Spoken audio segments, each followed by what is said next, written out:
አንድ ሰው በጋብቻ ላይ ጋብቻ ከፈጸመና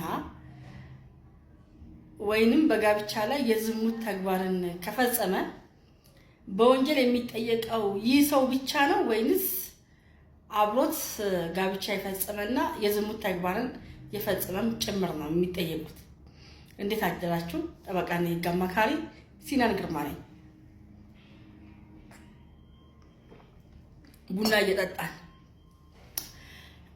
እንግዲህ ምንድነው ብዙ ጊዜ የተለመደው በጋብቻ ላይ ጋብቻ ያደረገው ግለሰብ ወይ ያደረገችዋ ግለሰብ በወንጀል ትጠየቃለች፣ ወይ ደግሞ በጋብቻ የጸና ጋብቻ ያላቸው የዝሙት ተግባር የፈጸሙ ሰዎች በወንጀል ይጠየቃሉ የሚለው ነው አብዛኛውን ጊዜ የሚነገረውና ነገር ግን ወንጀሉ በዛኛው ወገን ያለውንም ሰው ተጠያቂ ያደርጋል። በወንጀል እንዴት ተጠያቂ የሚያደርገው?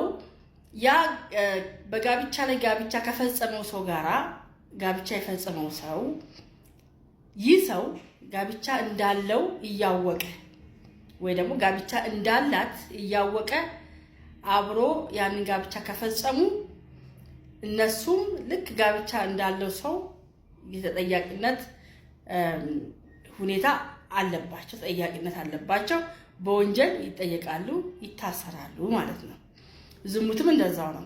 ጋብቻ ያላቸው ከሌላ ሰው ጋር የዝሙት ተግባር የፈጸሙ ሰዎች በወንጀል እንደሚጠየቁት ሁሉ ከነሱ ጋራ የዝሙት ተግባርን የፈጸሙት ሰዎችም ጋብቻ እንዳላቸው እያወቁ ማለት ነው የፈጸሙ ሰዎችም በወንጀል በተመሳሳይ ሁኔታ ይጠየቃሉ ማለት ነው። ከወንጀል ነፃ አይሆኑም።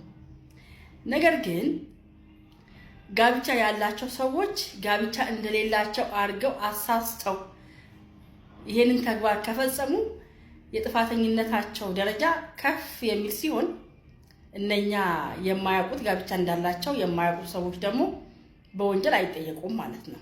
ካወቁ እንዳላቸው ካወቁ ብቻ ነው የሚጠየቁት ማለት ነው። አመሰግናለሁ። የአንቀጹ ቁጥር ኮሜንት ስራ አለ። ደህና ዋሉ። ቡና እየጠጣን